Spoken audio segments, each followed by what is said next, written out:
everyone. Have a good day to you all. Today we are straight away going to the topic, that is types of adsorption. Okay, types of adsorption. Now you are familiar with the terminologies in surface chemistry, that is adsorption. Okay, AD, adsorption. Then the distinction between adsorption and absorption. Okay. Then the two very important terminologies, that is adsorbent and adsorbate. Correct? Adsorbent and adsorbate. That is, in the case of a solid gas, we are dealing with mainly the solid gas surface interface. There, the adsorbent is what? Adsorbent is solid and the adsorbate is what? Adsorbate is gas. So this much we have studied in the last session. Okay, now we will pass on to the types of adsorption. Okay, we know adsorption means what? If you are taking in particular the solid gas adsorption, you know in the gas molecules are getting adsorbed on the surface of this solid. Okay, so there are two types of adsorption. That is, one is, it is called as physical adsorption. What is it? Physical adsorption. And the other is called as chemical adsorption. Okay. Now one is called as physical adsorption and the other is called as chemical adsorption. Okay. Now physical adsorption can be also said as physisorption. What is it? Physisorption. Physisorption. Okay. Physisorption. And the chemical adsorption is termed as chemisorption. Okay, what is it? Chemical adsorption is called as chemisorption and physical adsorption is also called as physisorption. Okay, now physisorption and chemisorption. Okay, now we will deal with one by one. What is physical adsorption and what is chemical adsorption? Okay. By the word itself, you know, physical adsorption means we are always dealing with what? We are always dealing with the solid gas adsorption. Okay, we are dealing with the solid gas adsorption in which the solid is an adsorbent and the gas is an adsorbate. That means the gas molecules are coming on the surface of this solid adsorbent. Okay. Now, if the case of a physical adsorption, the gas molecules will come and sit on the surface of the solid adsorbent by weak force of attraction, which is called as van der Waals force of attraction. Okay, that is the main thing. That is, in physical adsorption, the solid and the gas are interface. What is that? These two are connecting together with what? These are connected together by the weak force of attraction, which is called as weak force of attraction, which is called as the van der Waals force of attraction. This is the main difference. That means you know van der Waals force is what? Van der Waals force is a very weak force of attraction. So the gas molecules, when it comes near the surface of the solid adsorbent, last class we have studied the solid adsorbent will make a force of attraction between the gas molecules, thereby the heat of adsorption is negative. That is exothermic reaction. We have seen that, the mechanism. In that mechanism, the gas is adsorbed on the solid, correct, isn't it? Now, by which force of, see, there must be some force of attraction to get the gas molecule to be absorbed, otherwise it will go off, isn't it? So, if that force of attraction is very weak in the case of physical adsorption, so that is by means of weak van der Waals force of attraction. So, in that type, you call it as physical adsorption or physisorption. So, the value point is weak force of attraction. The gas molecules are getting adsorbed on the solid surface by means of very weak force of attraction, that is the van der Waals force of attraction. Is it clear? Very simple.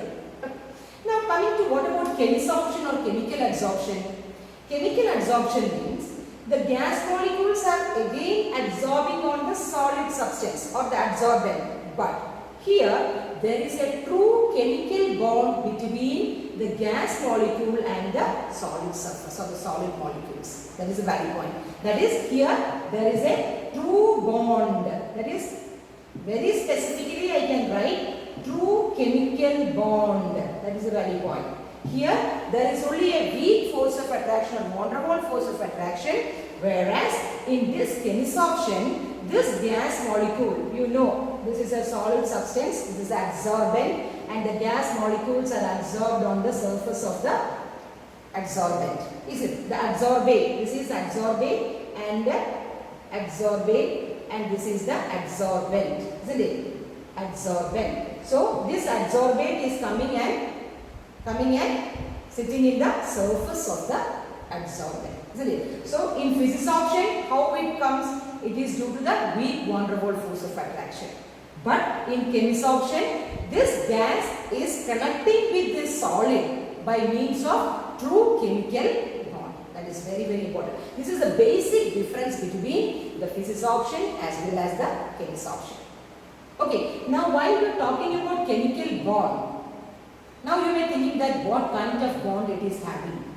It can be either ionic bond or it can be a covalent bond. Both are okay. Okay, for chemisorption, it can be an ionic bond. Maybe ions comes and sit in this adsorbent, or it can be having a covalent bond. That is, the sharing of electrons can also take place at the surface of the solid. Okay, so both type of bonds can take place in this. Okay, so that is the peculiarity of a chemisorption, where true chemical bonds are there in between the gas adsorbate and the solid adsorbate.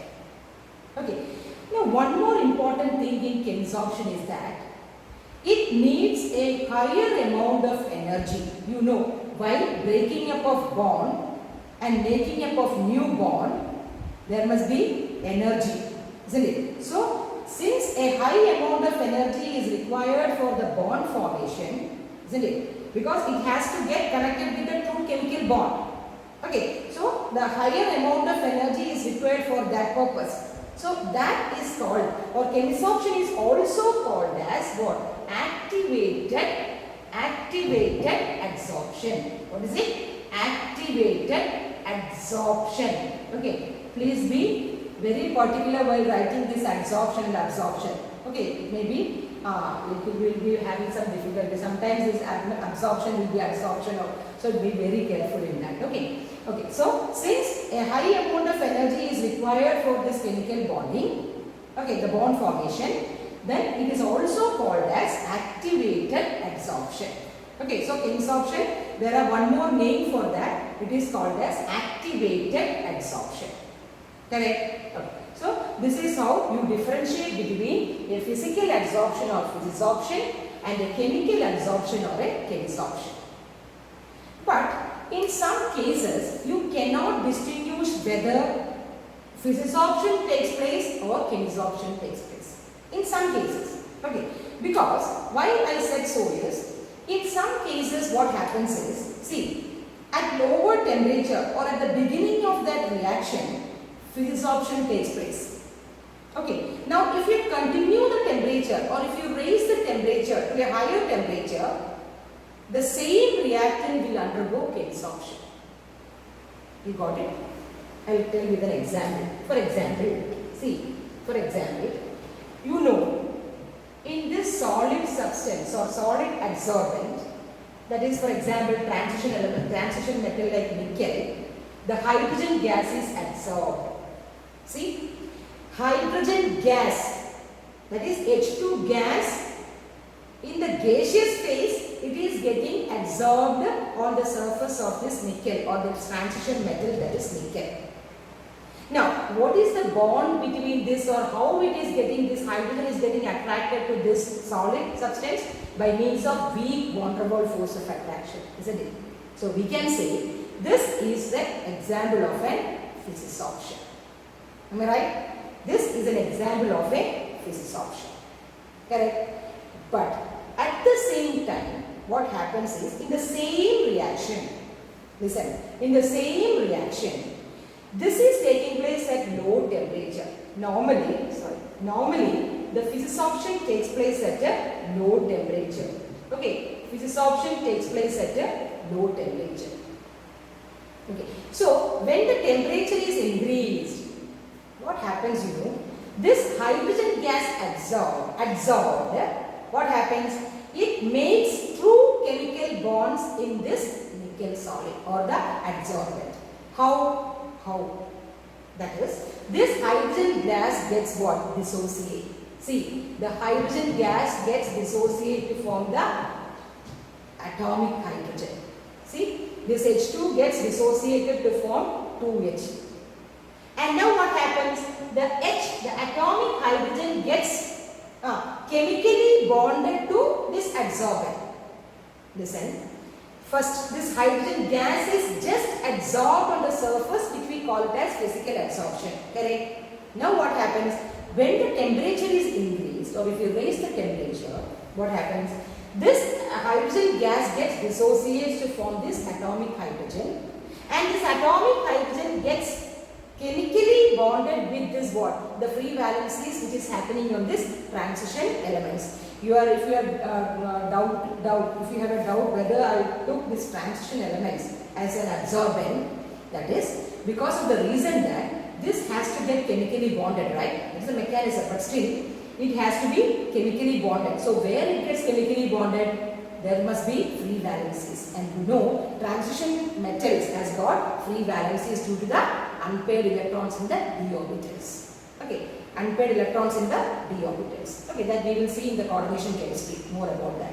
Then you will be more clear with that, right? Okay. So see the difference. Here physical adsorption was there. Correct. Now what about this? Here this monoatomic hydrogen is getting chemically bonded with the surface, which means what? This monoatomic hydrogen is having a chemisorption. See, in the same reaction, that is why I said in some reactions the physisorption and the chemisorption takes place simultaneously. In some reactions, okay. The example for such a reaction is this. The hydrogen atom is adsorbed at low temperature, it's a physisorption. When the temperature is raised, it gets chemically bonded. Then it goes to the chemisorption. Okay, so this is an introduction of what? The physical adsorption, which is called as physisorption, and chemical adsorption, which is called as chemisorption. So I think you have get that idea. What is it? Okay. Is it okay? Clear? Now we will move on to the characteristics of physisorption and chemisorption. Just the value point to remember is physisorption. Whenever you heard about physisorption, just click that it is just a weak van der Waals force of attraction. Whereas in the chemical adsorption or chemisorption, you have to remember it is a true chemical bond. That's all. Okay. Now we will see what are the characteristics of what? Characteristics of physisorption as well as chemisorption. Okay. First, one by one, we will deal with physisorption as well as chemisorption. Okay. First, we will go to physisorption. Physisorption means, you know, what is it? Physisorption means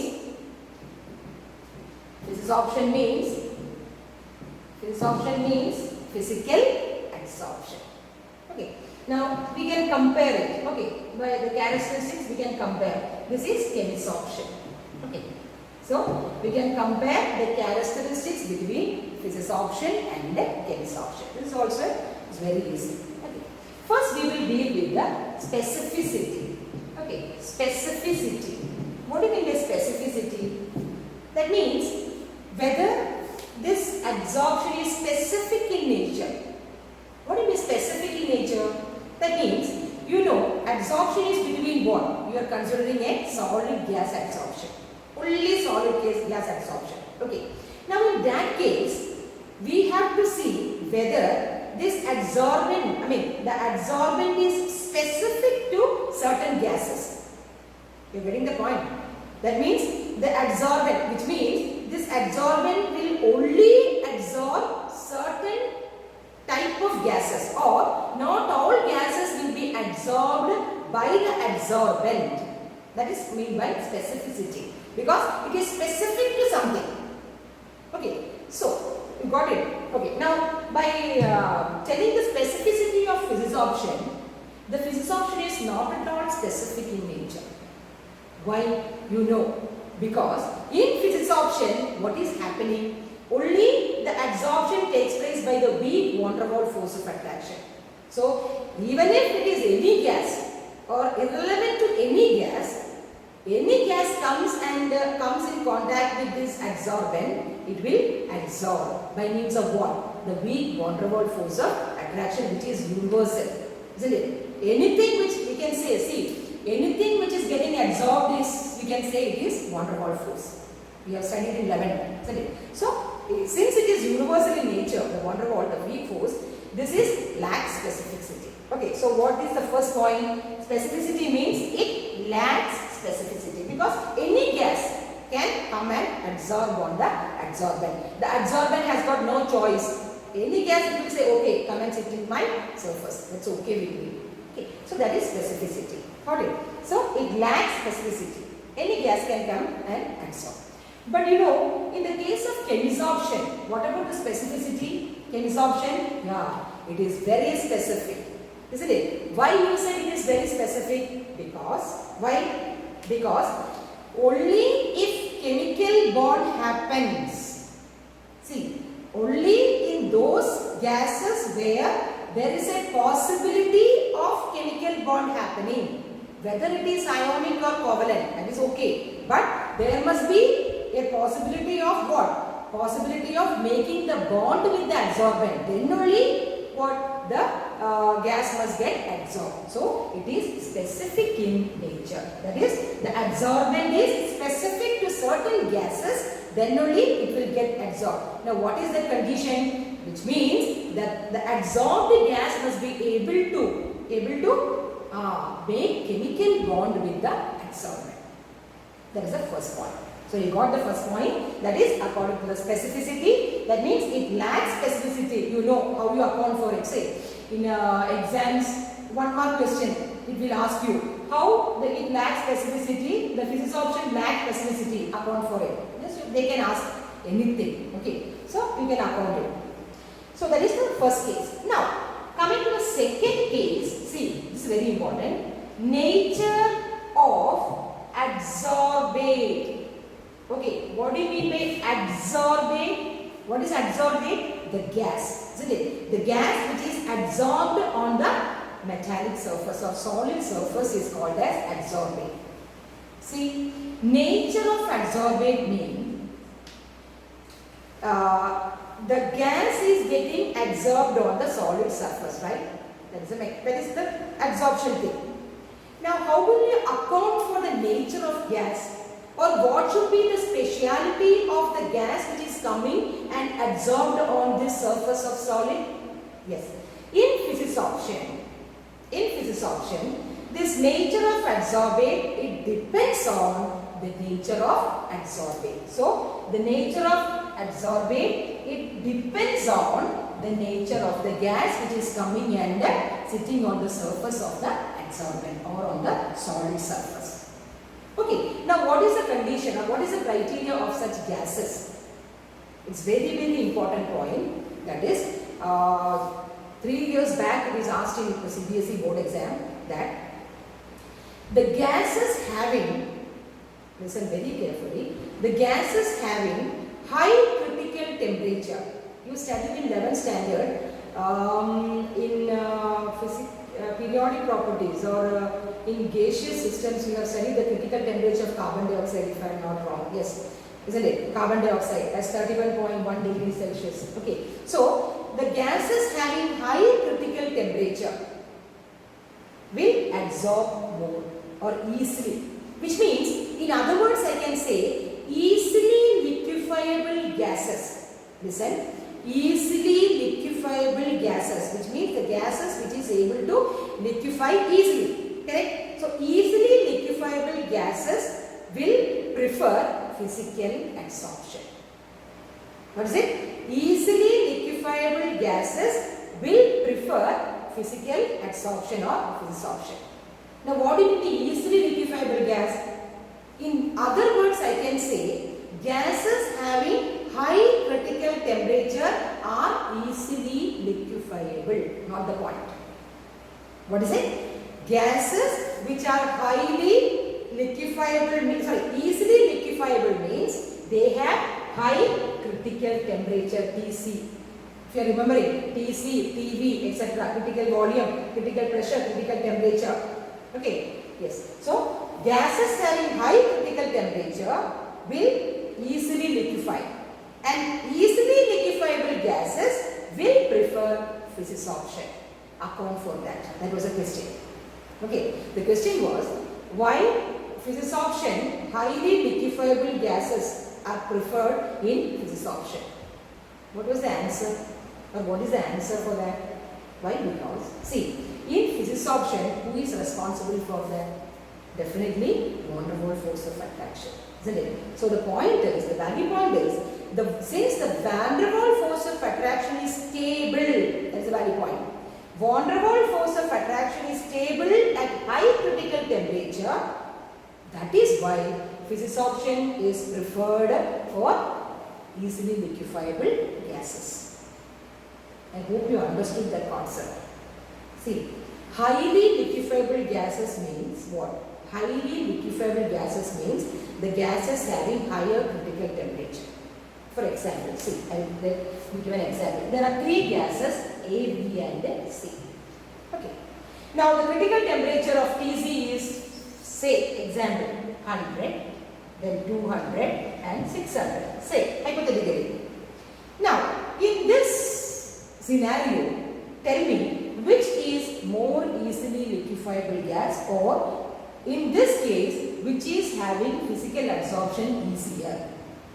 You will say 108. Definitely. Why? Because, sorry, I'm really sorry.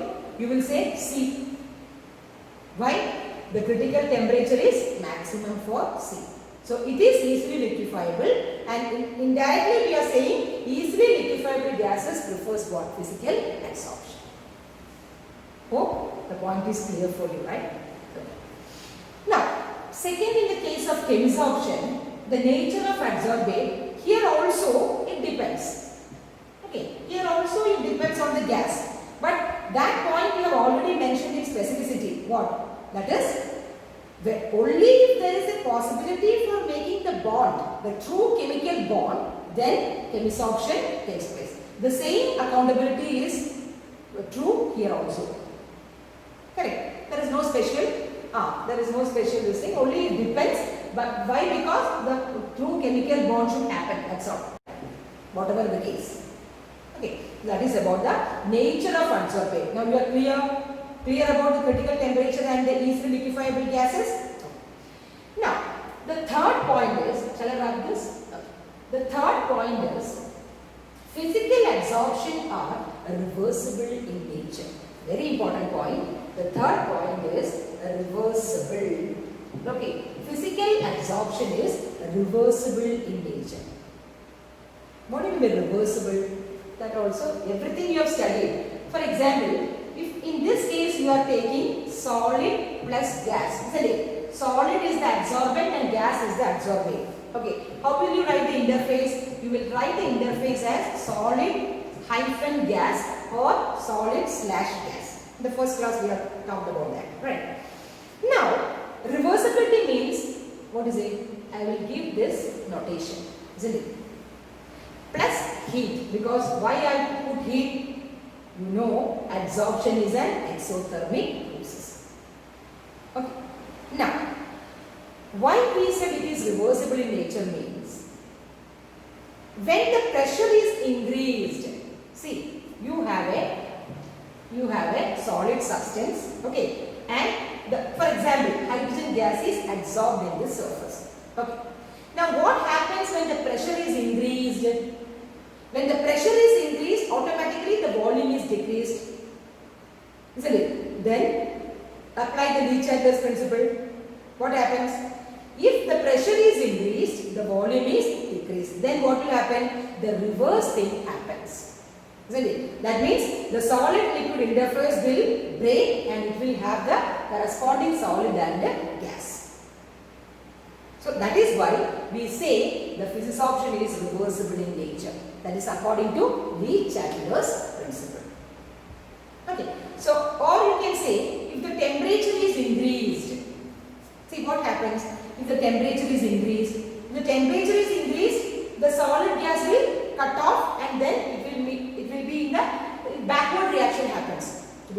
comfortable. The backward reaction happens, isn't it? At low temperature, the forward reaction happens because it is low temperature always favors physisorption. Keep in mind. Keep in mind. Low temperature always favors what? Physisorption. If I draw a graph, see. If I draw a graph with physisorption against temperature, you will get like this. See? As the temperature is increased, physisorption decreased. See, the best example is, if you take out a bottle containing water from a freezer or a fridge and keep it outside, what will happen? Suddenly what will happen? For 2 to 3 seconds, what will happen? You can see the small water droplets around the full water bottle, isn't it? Is okay? That is what it means. In the atmosphere, the air gets condensed and sit in the water bottle at the temperature. But as the temperature is increased after 5 minutes, the atmosphere, as the atmospheric temperature is there, this will be increased. You are putting out from the fridge. Okay. So when it comes with that atmospheric temperature, what will happen? The droplets will go off. That's the best example of physisorption. The best example of physisorption. Okay, so this is the graph for physisorption. Just note it down. Yeah, it's not in the note textbook. So this is the graph regarding the physisorption and the temperature. That is, always low temperature prefers what? Physisorption. Correct? Now, so you got that point. Now coming back to chemisorption. What about chemisorption reversible? No, because it is taking place at what? Higher temperature. So what you can say? It is irreversible. Isn't it? It is irreversible. Okay. So it is irreversible. You know, just don't want to elaborate on that. Okay.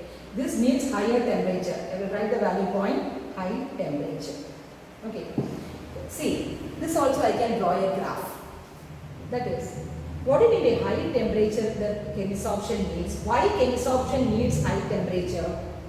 The graph goes like this. See, the graph goes like this. Have you seen this graph in chemical kinetics? The last session I have said some information about this. What is it? The reactants are converting to product, but as the temperature is increased, the chemisorption, see, it is increased at a larger extent. Why? Why? Because in order to form this, what is this, you know? This is activated complex. Isn't it? The last session I have talked about this, activated complex. That is, the reactants has first get into an activated complex or into a transition state. For that, the energy is needed. That is why we call chemical adsorption as an activated adsorption. Isn't it? In the first point, in the in the beginning I have told you about this activated adsorption. Chemisorption, and another name of chemisorption is activated adsorption. That this is the reason, that is this energy barrier, it is called as the E-activation. Since so much amount of energy is given, actually it is an endothermic reaction towards beginning. Once it attains the activated complex, okay, it is an exothermic reaction.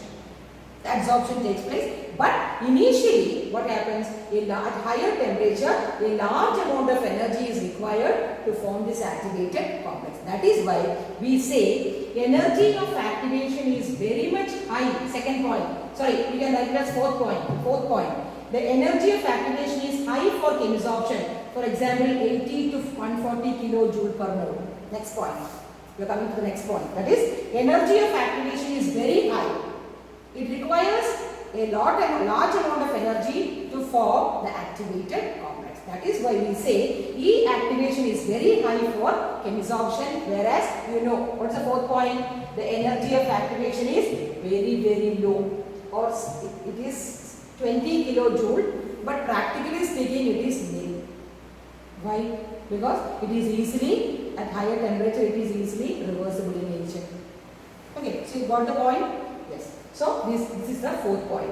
So first point was specificity. Second point was nature of the adsorbate. Third point is reversible. Fourth point is reactivation. Now coming to the fifth point. Are you getting the point? Now, the fifth point is about the surface area. What is it? Surface area. This is same in both this physisorption and the chemisorption.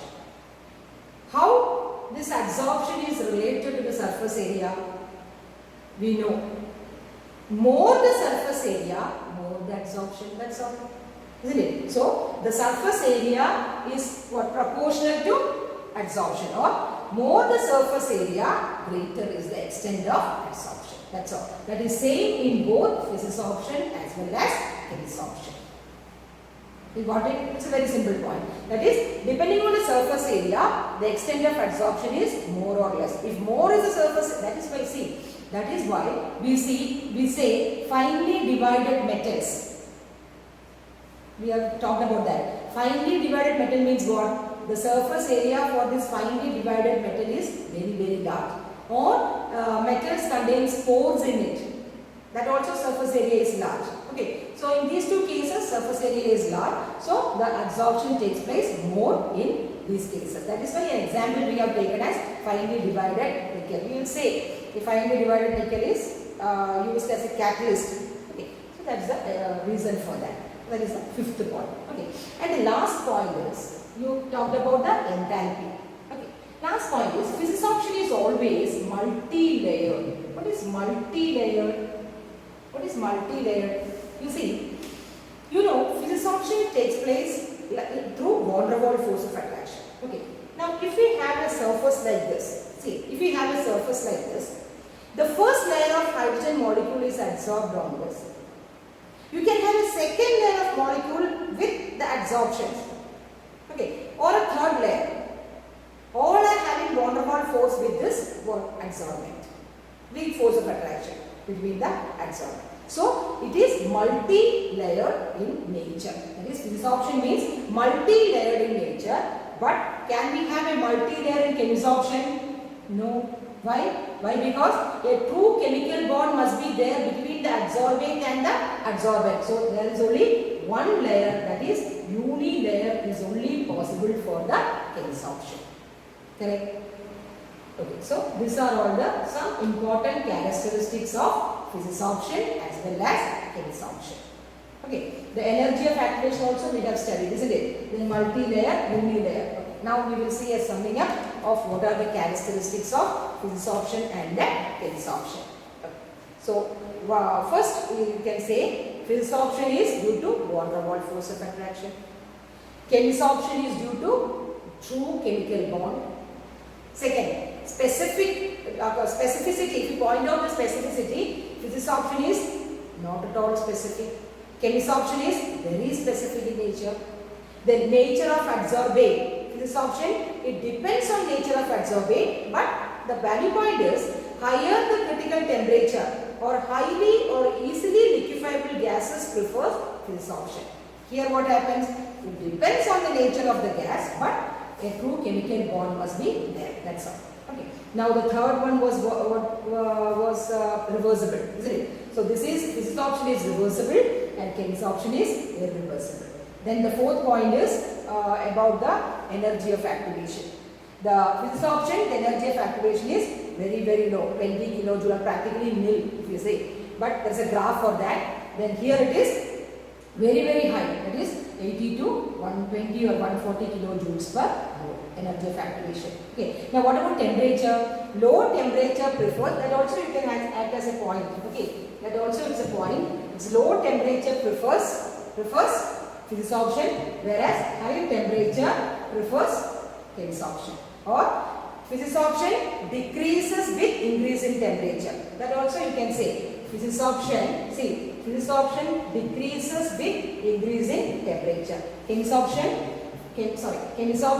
increases with the increase in temperature. So all this we can have characteristics, but if the board exam asked for 2 marks, just write 4 good points. Okay, that's all. So these are multi-layer for physisorption and unilayer or monolayer for chemisorption. Now what about surface area? Surface area both same. That is, if the surface area is more, adsorption. Whether it is physical or chemical, both surface area is more, the adsorption is more. Okay. So please make a note of it. You have a tabular column table in your textbook. So just copy it down and make a note of it, okay, for today itself. So this is about the characteristics of what? Resorption as well as insorption. Okay. Clear? Now we will see a next topic, which is called as adsorption isotherm. What is it? Adsorption isotherm. Have you heard of isotherms? Adsorption isotherm. What do you mean by isotherm? Isotherm means constant temperature, isn't it? Isobar means constant pressure and isochore means constant volume. These all you have studied in the gaseous system in 11th standard. Okay. So adsorption isotherm. So we will deal with an adsorption isotherm. Okay. Now what is actually adsorption isotherm? It is actually a curve. It is actually a curve depicting, see, it is actually a curve depicting the extent of adsorption. You know what is extent of adsorption? Yes, how much gas or how much amount of gas is getting absorbed on a solid surface. That is extent. Okay, the surface area is more, extent of adsorption is more. So, adsorption isotherm deals with the variation in, listen, the variation in the extent of adsorption of a gas on a solid surface with respect to pressure at constant temperature. See, this curve is called as an isotherm because this curve is for a constant temperature, say 129 Kelvin. Say, okay. So this curve we call it as an isotherm. Okay. Now, what is adsorption isotherm means? It means how much amount of gas is getting absorbed on a solid adsorbate with respect to pressure at a constant temperature. If I want to draw again for 270, if the temperature is increased, the curve will be decreased. That is, physical adsorption is getting decreased. So, for example, say this is 400 Kelvin, or if you say this for another 600 Kelvin. So, each one is an isotherm.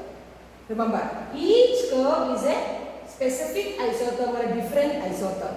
This isotherm means the temperature is a constant for 129 Kelvin. This isotherm means this is a curve for 400 Kelvin. And this means 600 Kelvin. So you got that. What is adsorption isotherm? Okay. Now we know the adsorption isotherm means the extent of adsorption. That is, here X means what? X is the extent of how much amount of gas is absorbed. That is X. See, again, if we have a solid adsorbent and the hydrogen gas is absorbed on the surface, X means what? X means how much amount of hydrogen gas is absorbed. That is X. And what is M? M is the mass of the solid adsorbent. You got that? Here X means how much amount of gas is absorbed on an adsorbent. And what is M? M means the mass of the given solid adsorbent. Now, a scientist called Freundlich, okay, a scientist called Freundlich, the D is silent, okay, Freundlich. A scientist called Freundlich in 1909 obtained an adsorption isotherm. That is, he calculated experimentally an adsorption isotherm. That is, he plotted a graph X by M. What is X? X is the amount of gas absorbed in unit mass of solid. See, we are taking X by M means the amount of gas absorbed in unit mass of solid, that is in the y-axis, and he plotted with the pressure by taking a constant temperature T. He got an adsorption isotherm as a curve like this. Okay. And he noted an empirical relationship as, see, a relationship as X by M is proportional to P raised to 1 by N. See, this is the relation he found out between, when he plotted a graph between X by M. What is X by M? The amount of gas absorbed to the unit mass of a solid substance. When he plotted this against pressure at constant temperature, he got an absorption isotherm. And he related this as an empirical formula as X by M is proportional to P, that is pressure, raised to 1 by N. N is equal to, or N is an integer, isn't it? N is an integer. N is an integer. Okay, N is an integer. Now I can write X by M is equal to a constant K into P raised to 1 by N. Correct? K into P raised to 1 by N. This is the empirical formula which Freundlich observed. And this is called as Freundlich isotherm. Which is called as Freundlich isotherm. Okay. Now, we will go more into details into the Freundlich isotherm. Okay. Now, if you see N is an integer, isn't it? N is an integer. So, what happens is, we can divide this graph into 3 parts. Listen carefully. That is, see, here if you take this graph, see, it is going in a straight line, correct? Straight line, see, this is going in a straight line. Okay. Now, what it means, see, this is a straight line. See, this curve is again another part, and this is this is a steep, this is again a straight line, and this is the curve. We can divide into 2 portions according to the P raised to 1 by N. We will see 1 by 1. Okay. Now, if this is at low pressure, see, this is low pressure. That means this X by M is directly, the chemisorption or the physisorption is directly proportional to the pressure. That is, if the pressure is increased, the chemisorption is also increased. Which means that the X by M should be equal to, or it is proportional to P. Correct? You are getting the point. What does X by M is proportional to P means? If P is increased, X by M is also increased. Correct? That is why this graph shows, this part of the graph shows. That means on increasing the pressure, the physisorption or the chemisorption is also increasing. Now, how will I get that value here? How will I get the value here? If I want to get P, the N must be 1. Isn't it? Listen. N must be 1. Therefore, 1 by N is equal to 1. Listen. 1 by N is equal to 1 means P raised to 1. That is P. Correct? Now, what it implies, when P is increased, X by M is also increased. See the graph? So, till this proportion, 1 by N is equal to 1. Sorry, yeah, 1 by N is equal to 1 or N is equal to 1. Correct? Now, see here what it is independent of pressure. The graph is going straight. That means it is nothing to do with this pressure. Now, what criteria it is independent of pressure? See, if this N is infinity, listen, if N is infinity, what is 1 by N? 1 by N is equal to 0. Now, what is P raised to 0? P raised to 0 is 1. Any number is 0 is 1. So, what is the equation comes? Equation comes as X by M is equal to K. That means which is independent of pressure. That is at very high pressure. See, the graph goes like this. Which means it already gets saturated. What do you mean by saturated? All the surface molecules are absorbed by the adsorbate. There is no space for any other molecules to come and sit on this. That is why the graph is showing that. So, at high pressure, it is get saturated. So, what are the values of 1 by N? 1 by N can have the values from here it is 1, ranging from 1 to 0. Isn't it? 1 by N can have the values from 1 to 0. Which means N can have the values of 1 and N can have the values of infinity. Isn't it? Clear? 1 by infinity is 0. 1 by N is 0. So, P raised to 0 is 1. So, it is independent of pressure. So, this case. Now, what about this stretch? That is the intermediate pressure. So this is low pressure, this is high pressure, and this is the intermediate pressure. Intermediate pressure, what happens to 1 by N here? What will be the value? Which will be less than 0, because in this case, and less than 0 and greater than 1. Okay, so don't go to say that x by n is proportional to p raised to 1 by n, where n is an integer which is greater than 1. So just I am getting a clear picture of it. How this graph goes. Why this is a straight line? Because it is saturated. Because there is no connection with the P independent of this pressure. So just I am clearly getting that point. So okay, so in this graph there are 3 parts: at low pressure, intermediate pressure, and high pressure. High pressure means all the graphs. See, if another isotherm if I draw like this, another isotherm will I draw this like this. So at a particular pressure, it will become saturated or straight line. That means n 1 by n is equal to 0 or n is infinity, which all surface is covered with the maximum number of what? The adsorbent. Is it clear? It's very clear. Now the last session just said, you know, x by m is equal to k into p raised to 1 by n. Okay. Now we will have another graph, like you take the logarithm. Log x by m is equal to log k plus 1 by n log p. See? Y is equal to mx plus c. Now the graph is like this. See, you will get, if it takes x by m, x is x by m, log x by m raised to, with log p. Okay, log p. Log x by m versus log p, you will get the slope as what? The slope as 1 by n. So 1 by n is the slope. And what is this? Intercept. You know, we have studied earlier. So how will you get the intercept? Extrapolate it, and here it will get log k.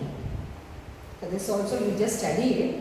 That is, if you take the logarithm for this empirical equation with the Freundlich isotherm demands, log x by m equals log k plus 1 by n log p. If you plot these two, you will get the slope as 1 by n and the intercept as log k. Is it very clear? So this is all about the Freundlich isotherm or adsorption isotherm. That is, x by m is related to the pressure at constant temperature. Okay. So hope this will do today. Hope you understood. Just go through the textbook very clearly. That is the Freundlich isotherm mainly. And then if you have any doubt, get back to me. That's it. Thank you.